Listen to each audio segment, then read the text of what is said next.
Welcome to Your Sleep Coach, the podcast dedicated to helping you reclaim your nights so you can live your best days. I'm your host, Devin Burke, best-selling author, TEDx speaker, and the founder of Sleep Science Academy.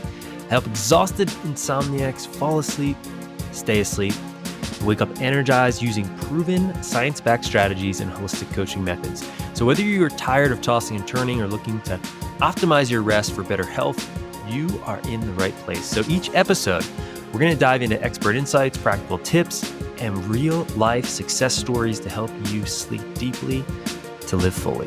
No pills, no gimmicks, just the tools you need to create the sleep you deserve. So get ready to say goodbye to sleepless nights and hello to more peaceful, powerful, and present you. Let's dive in.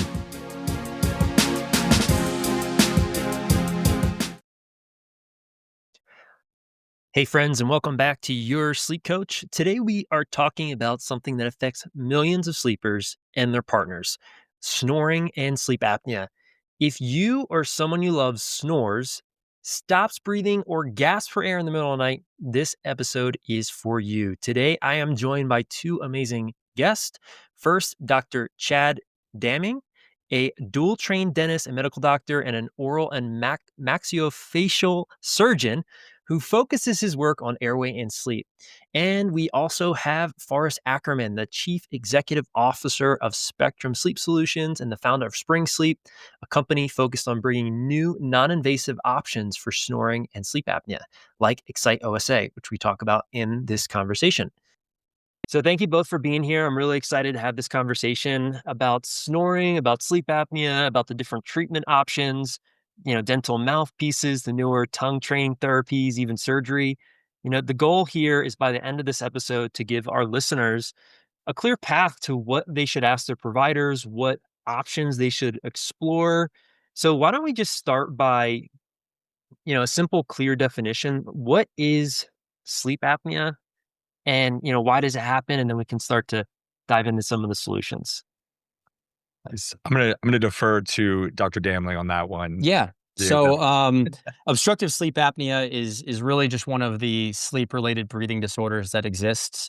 It really just stems from incomplete airflow from some type of an obstructive event. It can be partial, it can be complete. It's usually based upon kind of three levels of areas that can be causing problems, either from a nasal-based issue, a tongue-based issue, or a soft palate-based issue. And so those obstructive events clearly lead to long-term health sequelae, and there's different measurements that we utilize to basically figure out, number one, if a patient has sleep apnea. And so usually this is kind of diagnosed either on home sleep study or on polysomnogram. And it's the primary one that we look at is really just AHI, which stands for apnea-hypopnea index. And that severity of OSA can either be anywhere from mild, so their AHI runs from 5 to 15, moderate, which is generally around from 15 to 30 events per hour, and then severe sleep apnea, which is generally over 30 events per hour.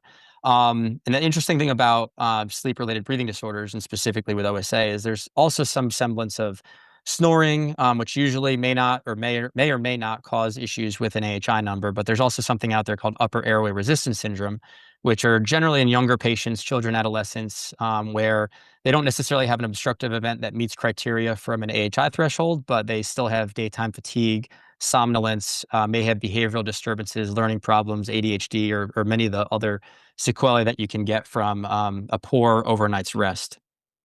What would you say is the most common type of sleep apnea? Is it what do you and maybe first you can also chime in here from an industry standpoint, but where do you see what are most cases of sleep apnea? Where are they coming from? Like, is it what type? Of those, you mean like location anatomically? Sure, location Yeah. anatomically or the type. I would say mild obstructive sleep apnea is going to be the most common that we see. And those, again, you unfortunately do need a polysomnogram to diagnose that, which we definitely facilitate. But mild is going to be the most common, generally speaking. And usually, at least in my clinical practice, it's tongue-based issues. So when we talked about those three areas of obstruction, nasal, soft palate, or tongue-based, the greater the majority of those are just from tongue-based falling back and not allowing proper rest. And so can someone snore and not have sleep apnea? So, a lot of people, we get clients all the time. And my husband snores like a freight train. Is that an indication if someone's snoring that they might have sleep apnea? Can you snore and not have sleep apnea? Yeah, it's definitely an indication that you may have sleep apnea, but it definitely is not a clear diagnosis that you have it. In order to actually get a diagnosis, you need a formal polysomnogram. Yeah. Okay.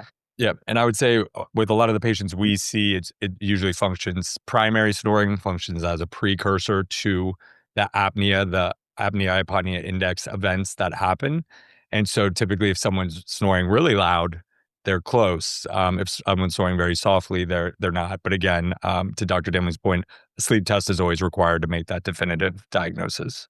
Got it. Got Yeah, it. and that's even the clear. I mean, if you look at kind of screening questionnaires that exist out there, either the Epworth Sleepiness Scale or Stop Bang criteria. I mean, the first thing of the Stop Bang criteria is snoring.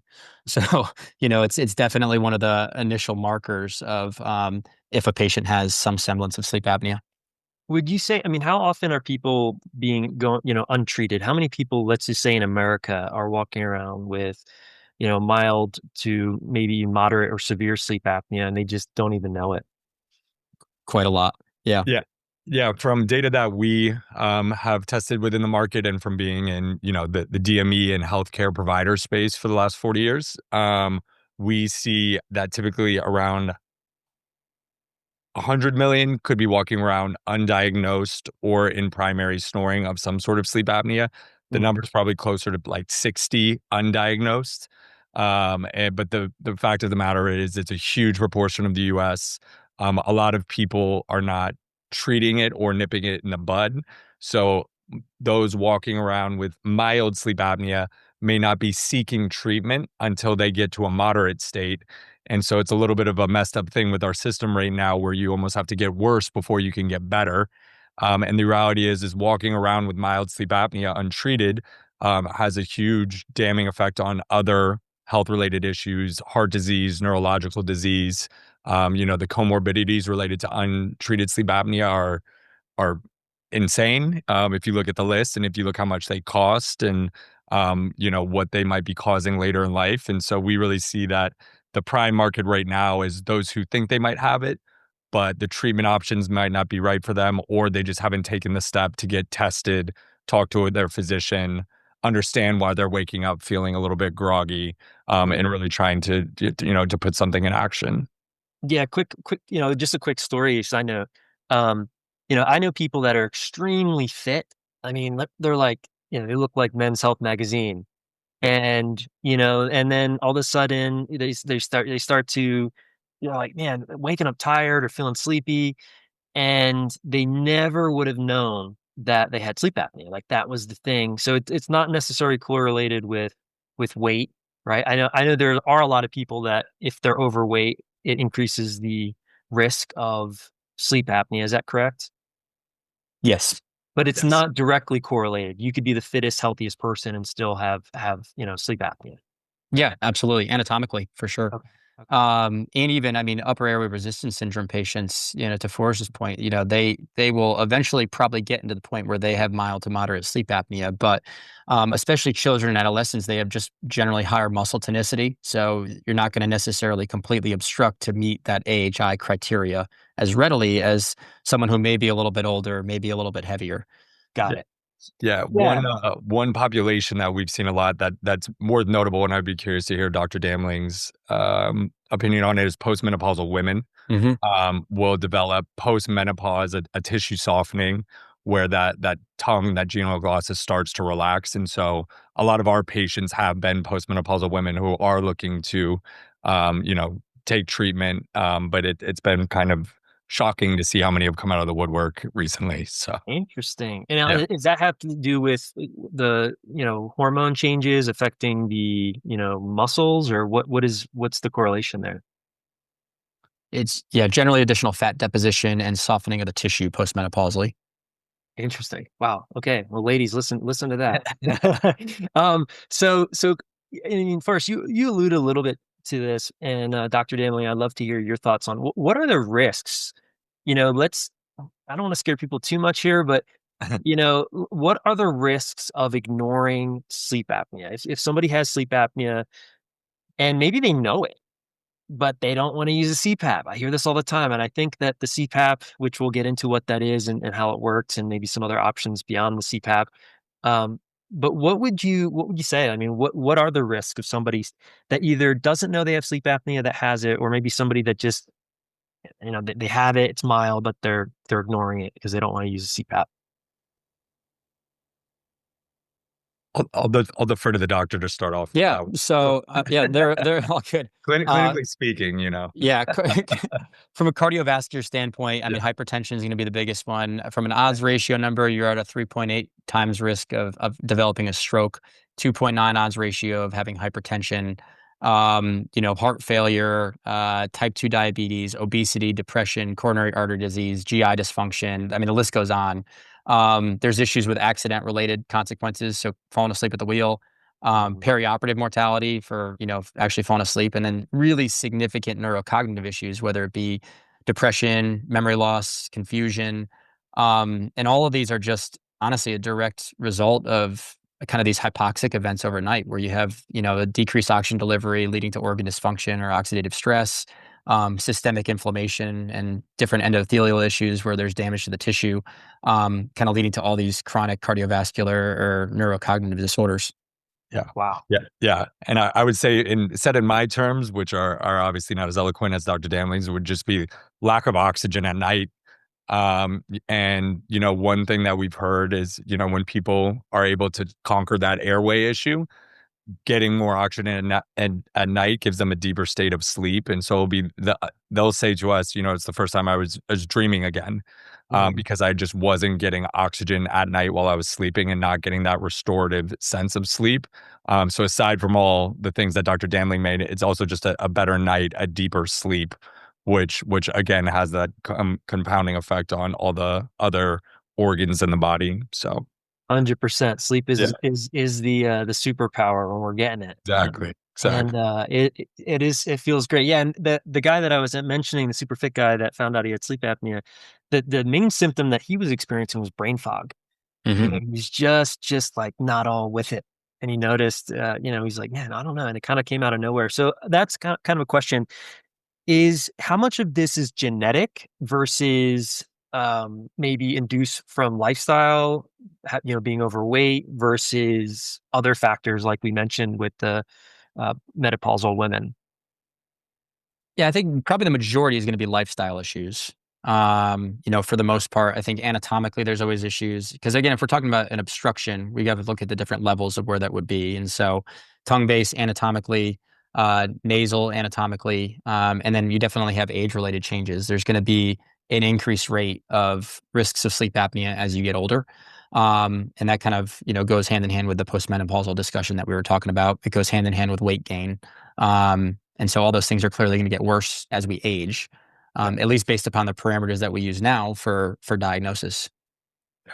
Yeah, I would say a interesting use case we've had with some patients is they will, they'll higher BMI, potentially 30 or above. They'll get on the GLP-1s, Ozempic, Wegovy to, drastically lose a ton of weight, maybe conquer sleep apnea. A lot of times they'll lose all that weight very quickly, but still have persistent apnea. And so Mhm. that goes back to what is the obstruction? What is truly obstructing it? Is it a tongue issue? Is it a jaw issue? Like, usually a tongue issue. But even after losing a ton of weight, people can still have persistent apneas. Yeah. And then also, just going without saying, is drinking. I think Mhm. we've all seen our friend pass out on the couch snoring. There's a Mhm. reason he's snoring. It's because he doesn't have a neuromuscular connection to his tongue. So that's also one reason. Yeah. Well, I think we've all been there We've in all been college there. days. Yeah. Okay. So let's talk. I want to talk a little bit about different treatment options, solutions. Obviously, we've been talking a little bit about a CPAP. Let's again for those people listening, let's just assume they have no idea what sleep apnea is. They don't know what a CPAP is. So let's start with a CPAP. What is it? When is it appropriate for someone to use a CPAP? Who maybe shouldn't use a CPAP, and then we can kind of get into the different other options. The that we'll discuss. Yeah. Yeah, I mean, see, good, Forrest. Yeah, no, I can explain just a little bit about CPAP, and then Dr. Damlin, I'm sure, can talk about who's right for it. But yeah, CPAP is better known as the Darth Vader vest. It's continuing airway pathways going through your nose and your mouth. So it's basically a mask that they hook up and shoot air through the back of your lungs. It's been kind of the industry standard for as long as I can remember, in terms of, the treatment option out there. The reality is it is great for a lot of people, those with an AHI of, 15 or above and, very focused on nipping it in the bud. But I will say that it's not for everyone. I'll let Dr. Dammling speak to more of who's the ideal patient for that. Yeah, I mean, I say compliance is the biggest issue. Yeah. There are so many issues with CPAP. Really, just mask marks, claustrophobia, people get dry mouth. So all these concerns when it comes to sleep apnea, or concerns when it comes to side effects like that. And so compliance is usually about 40 to 70% of patients can even tolerate it overnight for at least 4 hours, which is the requirement for even it to be in place. Yeah. Yeah, I've heard that it's one of the most or the least compliant medical device that exists on the planet. Is that accurate, or am I just making that up? I would say so. I mean, I think oral appliance therapy or, something like Excite is much more tolerable, especially while you're awake than kind of putting this on. And I mean, you can't imagine having a tube on your nose for, 8 hours a night and getting wrapped around and all the other complications that can occur of it. And, they've got nasal options, they've got BiPAP, which is a little bit more comfortable. But, unfortunately, even if you idea with the full mask, it's even pushing the lower jaw further backwards, which is usually complicating the matter more than anything else. Mm. Yeah, I would say, there's it's not necessarily a saying in the DME industry, but it's unknown is that the adjustable market for people who fail CPAP or are not adherent to CPAP is much larger than the addressable market for CPAP. CPAP's a multi-billion dollar industry. And so what are all these other patients doing if they're not doing CPAP? And to Dr. Damling's point, there is oral appliance, there is other options like what we do, which is Excite. But outside of that, there's really not much for people to go after. And that's kind of one of the reasons where sleep is becoming so talked about is the treatment options aren't with this generation yet or with this time period yet. And so we're really looking to find options that make people want to treat this. Yeah, well, let's talk about some of those options now. So obviously, Dr. Damling, you're a surgeon. You do surgery on people. You also recommend some of these other devices. Let's talk about mouthpieces. Let's talk about ExciteOSA. Let's talk about what are some of these other options available for people that currently either they don't want to be on a CPAP or maybe they don't need one. Let's talk about what are the other options and when should someone explore these other options, whether it be surgery, mouthpieces, Excite OSA, or whatever other options are available right now. Yeah, I mean, I would say do it early on, kind of with your initial diagnosis. I mean, there's so much out there nowadays that can help you. And even if it decreases the pressure needed for a CPAP, even if you're a moderate to severe patient, I think these all would provide you some type of benefit. Oral appliance therapies work fairly well. I mean, they're generally a little bit more tolerated than a CPAP. They're usually often used in conjunction with a CPAP, but basically all you're doing is kind of pulling the lower jaw forward. So they're mandibular repositioning appliances. So it's an appliance that usually fits in the upper teeth and the lower teeth, and then repositions the teeth forward or the jaw forward. But again, issues with those can lead to bite changes, TMJ problems, tooth movement, and that kind of thing. ExciteOSA is a fantastic option. It's basically just awake neuromuscular electrical stimulation therapy. So when we talked about those three levels of obstruction earlier, where we're talking about nasal or soft palate versus tongue base, this is heavily affecting the tongue base option, where we're not allowing for the tongue to fall back as readily overnight to allow for improved sleep. Yeah, so the way when you're sharing that, it's kind of, have you seen those commercials in the 80s with the abs device where Yeah. people can sit? Yeah. And Basically. is that what we're talking about for the tongue here? Yeah. Yeah, I describe it to a lot of our patients as like an EMS workout for your tongue. So like a muscle stimulator, or almost a TENS unit that you use. Yeah. But what it's doing is just micro contractions to the genioglossus muscle. And so by stimulating that muscle, you basically do it for 20 minutes a day for 6 weeks as an initial phase. And then you do it as maintenance. And we make it very akin to it's like you're training for a marathon. So you work out every muscle in your body. Your tongue actually doesn't get worked out that much, just aside from talking. And so, One thing we've worked along with working with Dr. Dammling, we worked with a lot of ENTs around the country. So Mayo Clinic, Cleveland Clinic, Cinta, some of the bigger ENT roll-ups in the country. And a lot of times they know it's a tongue issue. They want to give a patient the ability to work out their tongue, whatever that may be. And we've heard crazy things from ENTs saying they recommend they play the didgeridoo, which is a big African woodwind, like 6-foot woodwind instrument that really works the tongue, or doing tongue exercises. So this is a device that we've had FDA for since 2021. And basically what it is a workout for your tongue, 20-minute workout for your tongue for it to kind of learn to stay in position. And then outside of that, it's a daytime alternative where if you want to do oral appliance, CPAP, or something else at night and do this during the day, there isn't a lot of daytime options out there. And yeah.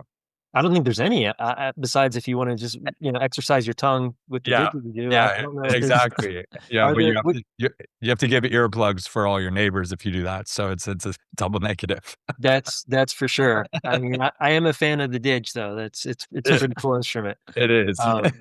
Yeah. So okay. So this strengthens the was it the myoglossius? How do you pronounce that? Glioglossus? Genial glosses. Neoglossous. Yeah. Okay. And so that's the muscle underneath the tongue, and that's the muscle that gets weak, slips back, blocks the airway. This ExciteOSA is a device that during the day you use to strengthen that muscle so that it's not slipping back, blocking the airway. Is that correct? Yes. Okay. Okay. And so let's talk about who that might be right for. And also, are there contraindications? I mean, so fancy way of saying who should not use this device? What are, the pros, the cons? Yeah. Yeah, I will say that we are FDA approved for primary snoring and mild sleep apnea.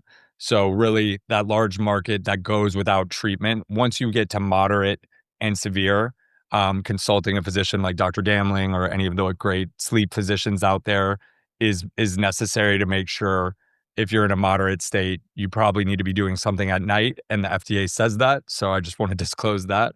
But our target market really is mild. And people snoring. Snoring and sleep-related issues is actually the third leading cause of divorce in the country. And because this is a very non-invasive, non-threatening device and treatment, just 20 minutes a day, we can help people who are even just snoring and haven't degraded into mild prevent from getting into mild. So it is kind of a great preventative treatment, which there's not a lot of those out there right now from a treatment standpoint. A lot of it kind of functions as a Band-Aid covering up what the true root cause is. Okay. And Dr. Dalen, maybe you could talk to a little bit about the contraindications, like who should not use ExciteOSA, and what are some options for those folks?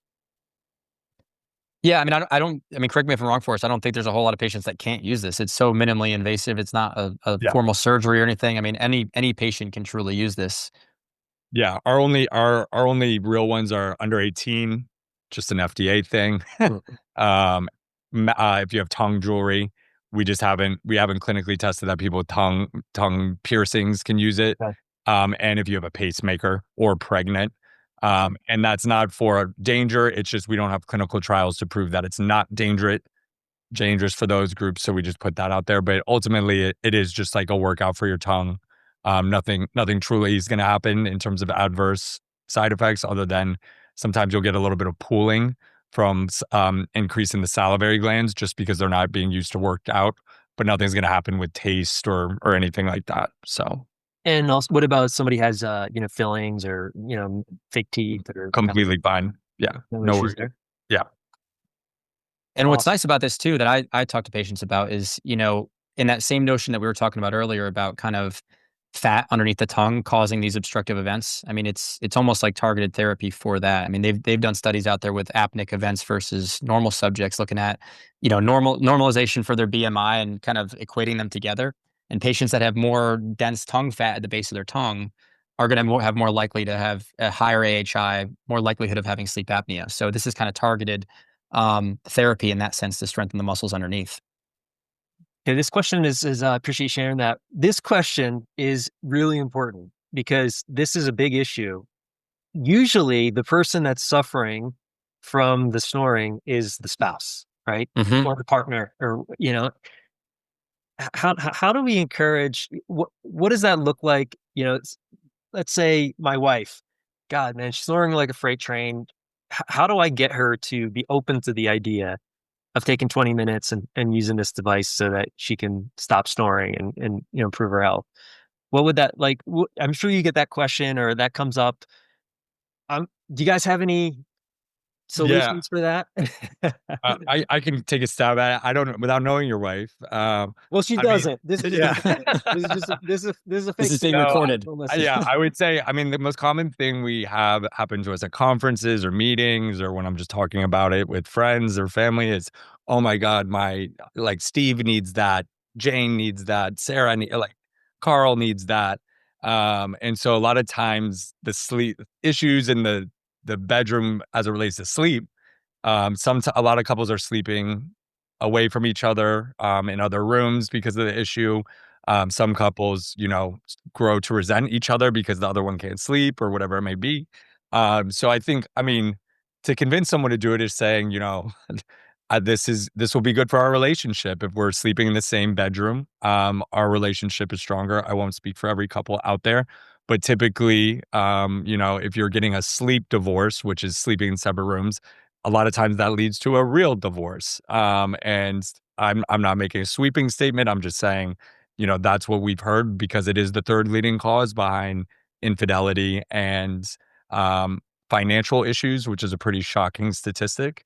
So, if that is of an issue, I think, having a daytime option that you don't have to wear every night, log around on trips is something that is worth exploring. Yeah, I think the simplicity of it is the greatest thing. I mean, every day we get patients that clearly don't want to have surgery done for this, and the simplicity of it, just for 20 minutes a day is just so easy, and you're already awake for it. Yeah. Yeah, and we've had patients do it every day for the last 5 years. They're so committed to staying off any of the other options or doing any of the other options that they'll do it every day for 5 years, and Yeah, have been able to maintain the results. And obviously, one thing I will say is lifestyle does play a lot into this as well, in terms of making sure you're making healthy decisions outside of this, will also dictate your results. So for sure. Yeah, let's definitely not put that. Make sure that it's people not understand quite it. the golden bullet to prevent everything. Right. So if you're using this device and Yeah. drinking a handle of vodka at night, Yeah, yeah, it's still not you're probably gonna still snore. right. Right. Yeah. Yeah. We want to maintain expectations here. Yeah. Um, Yeah, so as far as anything else, as far as what people should know specifically, how to if someone is interested in the ExciteOSA device, do they need to go to a physician like Dr. Dammling? Can they get it online? Like, what's the process of? Is it covered by insurance? Like, what does that look like? Yeah, so we have a website called springsleep.com. You probably some of your, viewers and listeners have heard our ads or seen our ads on Google and Facebook. People can go on there, learn about the device. Definitely consult a physician if you have a physician that you would like to consult about a greater sleep issue, perhaps getting a sleep test. But if you want to just try the device, where you're actually able to get a prescription through our telemedicine service on our website. So you just answer a few questions regarding your certain case, and it will get you approved for the device to be able to purchase. Right now, it is a cash pay product. We do accept Medicare that has to be sent from a physician and diagnosed by a physician. So any Medicare transactions would have to come direct to our business, and we can share more information on that as well with different physicians. But all information will be best found at springsleep.com. Okay. And what about HSA FSA? Is that something that you Yes, guys? HSA, FSA, buy now, pay later. Okay. So yeah, a ton of different financing options. We are having a Black Friday sale and holiday sales that are coming up right now. So giving the gift of sleep is our theme for the holidays. So Nice. It's a great gift to yeah, give. yeah. New Year's resolution, perhaps. You never know. For sure. No, we definitely see at Sleep Science Academy, there's a big uptake around this next couple of Yeah. months. People, New year, new me. yeah, that's right. And sleep is New year, no snoring. that's it. Yeah, better relationship, less chance of divorce, less chance of heart attack, less chance of Feeling better too, you know? yeah, 100%. So I do got to ask this. So I know you said that, it's 18 and older. So this is really geared towards Dr. Dammling because there will be some, moms listening to this. Some, children who snore, do they grow out of it? What are options for kids that might have, mild OSA, Yeah. So mouthpieces? What does that look like? it's usually for pediatrics, it's usually a tonsillectomy. So it's usually a consultation with your pediatrician, ear, nose, and throat doc. Most pediatric-based obstructive sleep apnea is because of tonsils and adenoids. So it's Okay. really just getting that evaluated first. AHI criteria for peds is completely different. So it's a much lower threshold to actually diagnose sleep apnea based upon those same kind of AHI standards. Like mild sleep apnea for a kid is basically 4.9 events per night.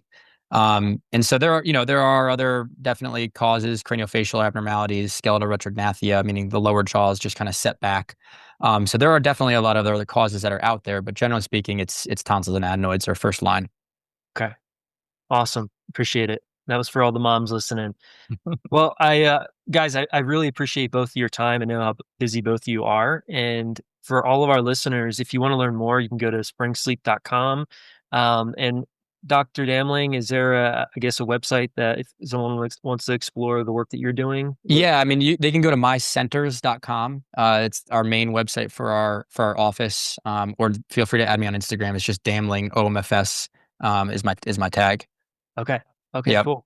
I guess as we wrap up, is there any other last things that we think we didn't cover on this podcast that you think that, our listeners should know based off the topics of sleep apnea, snoring, devices, anything that any stone that we left unturned here that we,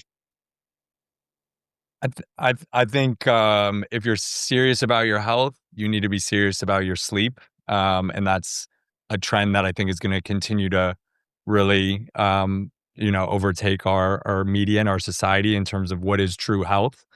Even Brian Johnson, who's the longevity king, I don't if some people know him. He just he takes all these supplements and he does exercise and he stays out of the sun.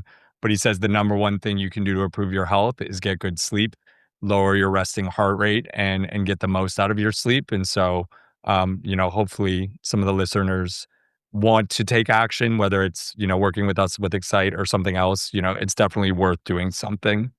yeah, awesome. I second that. We're on the same team, Forrest, for sure. Yeah. How about you, Dr. Demley? Any last Yeah, I mean, I think we're entering this awesome era where patients are so much more cognizant about their health. They're so much more cognizant about their airway, and all of that is leading to more of these opportunities out there that are like ExciteOSA. But there are so many options that are out there, non-surgical, surgical. We do see a significant uptick in the amount of patients that have either upper airway resistance syndrome or sleep apnea. And I think that's also secondary to people are just more cognizant of it. And so it's really nice the fact that we have all these other options that are out there. And so it just gives us this great opportunity to actually treat patients and cure their disease or improve their lifestyle. 100%. Yeah, I couldn't agree more. It's exciting. Yeah, I mean, this in just to kind of not to poo-poo on the CPAP because it is important, and especially for people that need it. But it's always great. I mean, there needs to be more innovation within this field. There needs to be because Mhm. it's so important that people address this for all the reasons that we mentioned on this episode here. And I'm excited to see what the future is going to bring as far as more breakthroughs, more research, more innovation to help people breathe through the night so that they can wake up. They can feel energized. They can feel focused, alive, awake. Really, that's the point of sleep, right? So we can live our best lives. So I want to just acknowledge both of you for the work you're doing. Appreciate the time, and we'll link everything in the show notes for those of you that are interested in the Excite OSA and Dr. Damling's work. And until next time, sleep well. Thank you. Thanks, Devin. Now, if you're ready to take the next step towards better sleep and want expert guidance, my team and I are here to help. You can book a free sleep consultation to learn more about how our proven approach can work for you. All you need to do is visit sleepscienceacademy.com to get started. And if you're passionate about sleep health and you want to help others overcome their insomnia, you can also check out our sleep coach certification program, where you'll gain all the tools and the training you need to guide clients to better sleep and transform their lives. So whether you're looking to reclaim your nights or make an impact as a sleep coach, it starts with one step. That's visit sleepscienceacademy.com to learn more. Thanks again for tuning in, and don't forget to subscribe, share, and leave a review if you found this episode helpful. Sweet dreams, and I'll see you in the next one.